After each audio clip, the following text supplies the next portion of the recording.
மலர்ந்தது எனக்கு மதுரசம் அருந்தட்டுமா விடுகின்ற வரையில் முடிகின்ற வரையில் கவிதைகள் எழுதட்டுமா முத்தம் என்ற கடலில்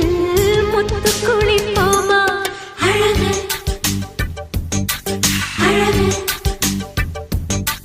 ஓ நீ நடந்தால் நடையழகு அழகு நெருங்கி வரும் இடையழகு அழகு வேலெறியும் விழியழகு அழகு பால்வடியும்